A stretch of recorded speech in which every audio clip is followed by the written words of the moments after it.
시편 17편 8절에서 9절 말씀과 이사야 9장 2절 두 군데가 되겠습니다. 시편 17편 8절에서 9절 말씀입니다.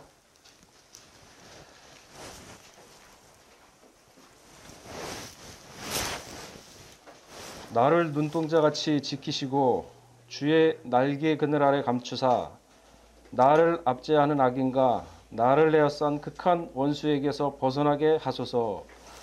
이사야 9장 2절 말씀. 흑암에 행하던 백성이 큰 빛을 보고 사망의 그늘질 땅에 거하던 자에게 빛이 비치도다. 이는 하나님의 말씀이니라.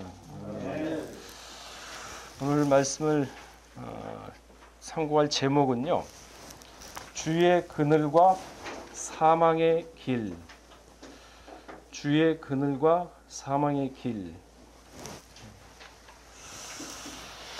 인생도 마찬가지겠지만 성경에도 두 가지 종류의 그늘이 있습니다.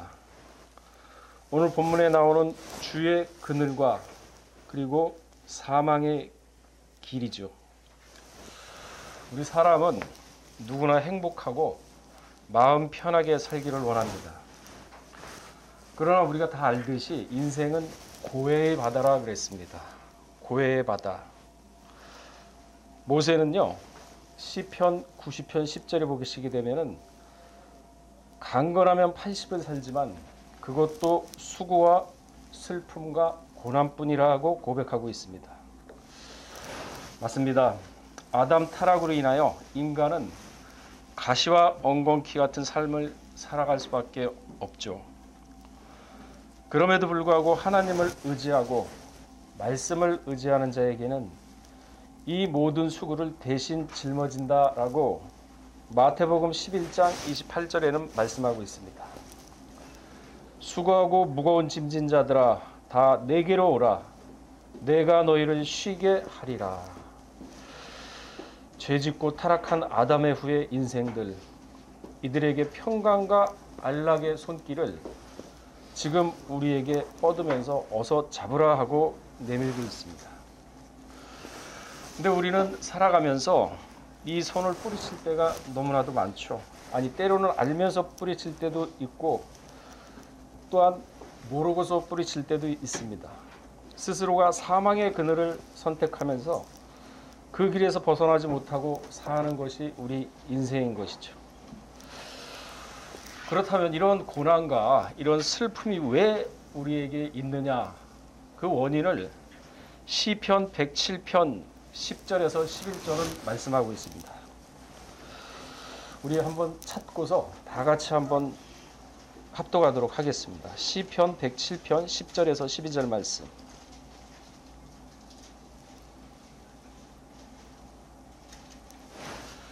절 말씀 합독하겠습니다. 시작. 사람이 흑암과 사망의 그늘에 앉으며 곤고와 쇠사슬의 매임은 하나님의 말씀을 거역하며 지존자의 뜻을 멸시함이라. 그러므로 수고로 저희 마음을 낮추셨으니 저희가 엎드러져도 돕는 자가 없었도다. 이에 저희가 그 근심 중에 여호와께 부르짖음에 그 고통에서 구원하시되. 사람이 흑암과 사망의 그늘에 앉는 이유, 공고와 쇠사슬에 매이는 이유, 하나님의 말씀을 거역하며 지존자 하나님의 뜻을 멸시하기 때문이라고 시편 107편에는 분명히 얘기를 하고 있습니다. 그러니까 사망의 그늘에 거할 수밖에 없게 되는 거죠. 말씀을 읽고 말씀을 듣고 깨닫고 그리고 생활의 열매가 있는 자는 주의 그늘 아래 있지만 말씀을 듣지도 깨닫지도 행하지도 않는 자, 사망의 그늘에 거한다고 지금 시편 107편은 말씀하고 있는 것입니다. 이러한 사망의 그늘에 거하는 자, 이러한 자들은 생활 가운데 빛의 열매가 없으며 오직 자신의 가호를 감추기 급한 사람들이라고 얘기를 하고 있습니다. 그러나 여호와의 그늘에 거하는 자는 환난 날에 보호를 받는다고 분명히 말씀을 하고 있죠. 예레미야 17장 7절에 그 말씀이 있습니다. 그러나 무릇 여호와를 의지하며 여호와를 의뢰하는 그 사람은 복을 받을 것이라.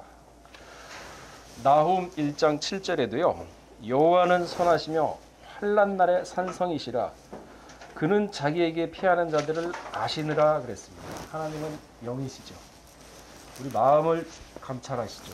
그러니까 우리 마음 가운데 어떤 일이 닥치고 고난과 슬픔이 있을 때 하나님께 피하는지 안 피하는지는 하나님은 우리 마음을 감찰하시기 때문에 아시죠. 그 대표적인 사람이 다윗이었습니다. 하나님을 의지했던 사람이죠. 사무엘상 16장 18절에 보시게 되면은 소년 중 한 사람이 대답하여 가로되 내가 베들레헴 사람 이새의 아들을 본즉 탈 줄을 알고 호기와 무용과 구변이 있는 준수한 자라 여호와께서 그와 함께 계시더라. 다윗이 직접 고백한 게 아니라 그 옆에 주변 사람이 다윗의 행위를 봐왔던 사람이 대변을 해주는 말씀이 바로 16장 18절의 말씀입니다. 그래서 사울왕이 3,000명이라는 군사를 풀어서 그를 잡으려고 했지만 하나님의 그늘이 되어주셨기 때문에 잡히지 않았던 것이죠. 심지어 오히려 사울을 2번이나 죽일 수 있는 기회가 있었죠. 우리가 보이는 세계에서는 다윗이 굶주리고 생명의 위협을 느끼고 헐벗고 도망자의 신세가 되었지만 다윗은 하나님의 그늘 아래 거했던 인생이었습니다. 그러나 반대로 사울왕은요, 왕궁에서 호화로운 생활을 하고 있었지만 오히려 사울왕은 사망의 그늘 아래 거했던 사람이었습니다. 그래서 악신이 들렸죠. 번민을 하게 되죠. 두려워하게 됩니다. 갈등하게 됩니다. 이것이 바로 사망의 그늘과 주의 그늘 아래 거한 자의 모습인 것입니다. 아브라함 역시 하나님의 그늘 아래 있었기 때문에 애굽의 바로에게서 아내 사라를 구할 수가 있었죠. 또한 아브라함의 기도로 롯을 소돔과 고모라에서 구할 수도 있었습니다. 그리고 이삭을 다시 살릴 수가 있었죠. 이처럼 하나님의 그늘 아래 있는 자는 보호를 받게 됩니다. 그러나 하나님의 그늘 아래 있지 않는 사람들의 모습을요, 에레미야 선지자는 17장 5절에서 8절에 뭐라고 표현하고 있습니까? 나 여호와가 말하노라. 무릇 사람을 믿으며 혈육으로 그 권력을 삼고 마음이 여호와에게서 떠난 그 사람은 저주를 받을 것이라. 마음이 떠났답니다. 가인이 그랬죠. 아벨을 죽이고 나서 하나님이 물었습니다. 네 아우 아벨이 어디 있느냐 하고 물으니까 내가 아우를 지키는 자일까 하면서 롯 땅으로 떠났습니다. 롯 뜻이 뭔가요? 방랑하는 인생. 그러니까 하나님을 떠나는 인생은 방랑자, 마음의 갈피를 못 잡고 인생이 표적 없이 왔다 갔다 한다는 거죠. 떠난 그 사람은 저주를 받을 것이라. 그는 사막의 떨기나무 같아서 좋은 일에 오는 것을 보지 못하고 광야 간주한 곳, 건강한 땅, 사람이 거하지 않는 땅에 거하리라. 그러나 무릇 여호와를 의지하며 여호와를 의뢰하는 그 사람은 복을 받을 것이라. 그는 물가에 심기운 나무가 그 뿌리를 강변에 뻗치고 더위가 올지라도 두려워 아니하며 잎이 청청하여 가무는 해에도 걱정이 없고 결실이 그치지 아니함 같으니라 그랬습니다. 시편 91편 11절을 보시게 되면요. 저가 너를 위하여 그 사자들을 명하사 내 모든 길에 너를 지키게 하십니다. 하나님 말씀을 의지하고 신앙을 굳건히 지키게 되면은 우리의 인생길, 살아가는 길을 천사를 시켜서 사자를 시켜서 보호해 준다고 지금 말씀을 하고 있지 않습니까? 신명기 32장 10절에도 그 말씀이 있습니다. 그를 황무지에서 짐승의 부르짖는 광야에서 만나시고 호위하시며 보호하시며 자기 눈동자같이 지키셨도다. 여러분 손으로 눈동자 찌르려고 그러면은 무의식적으로 이렇게 반사적으로 막지 않습니까? 그러니까 하나님 눈동자처럼 우리를 여기겠다는 겁니다. 그러니까 말씀을 우리가 믿는다 그러면 이 말씀을 오늘 받은 이 말씀은 되새기면서 그래 나를 지키고 보호해 주셔 믿고 나가면 되는 거예요. 스가랴 2장 8절에도 그 말씀이 있죠. 너희를 노력한 열국으로 영광을 위하여 나를 보내셨나니 무릇 너희를 범하는 자는 그의 눈동자를 범하는 것이다. 그러니까 우리를 잘못하게 하면 아말렉이 그랬지 않습니까? 광야에서 이스라엘 백성들 뒤에 처진 노인들 어린아이를 죽이니까 끝까지 하나님 보복하시지 않습니까? 사울이 그 사명을 감당 못하니까 다윗을 시켜서 아말렉을 치지 않습니까? 이런처럼 눈동자를 보호해야 한다는 거죠. 우리에게 해를 입히고 해코지 하는 자, 하나님의 눈동자를 범하는 자라 그랬습니다. 그러면 어떻게 우리가 의탁을 해야 되나요?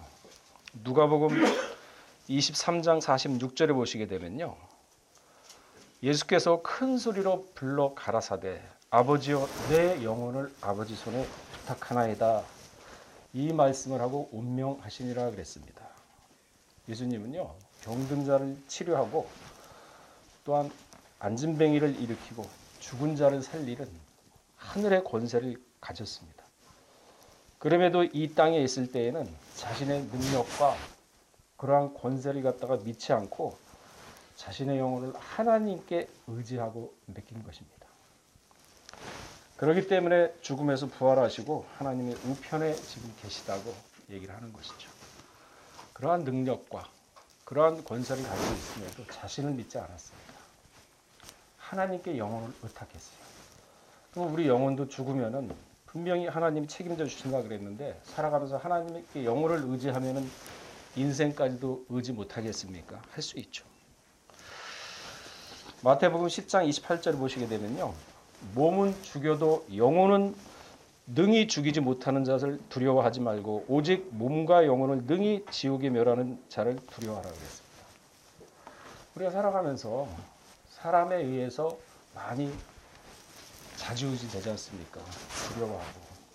근데 그 사람들은 우리를 해코지 하고서 해할 수는 있지만은, 죽일 수는 있지만은, 하나님은 영육을 다 죽이기 때문에 사람은 영을 죽이지 못하기 때문에 두려워하지 말랍니다. 그렇다고 뭐 아나무인격으로 함부로 하라는 얘기가 아니죠.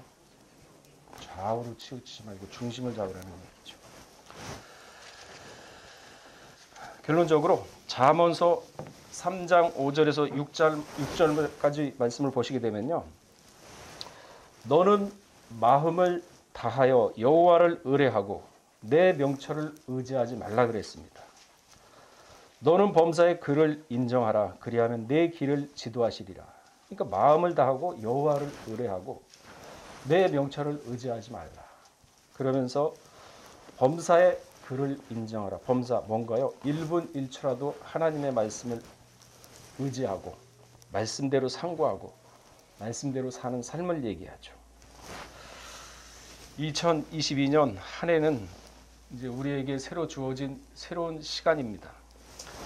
그러니까 먼저 하나님 말씀 의지하고 남의 가벼운 말에 흔들리지 말고 남을 비난하는 삶이 아니라 남에게 힘과 용기와 위로를 주는 말을 범사에 함으로써 하나님으로부터 인정받는 삶, 그리고 하나님으로부터 인생의 길을 지도받는 남성교회 본부 임원 모두가 되시기를 주의 이름으로 축원하겠습니다. 다 같이 기도하시겠습니다.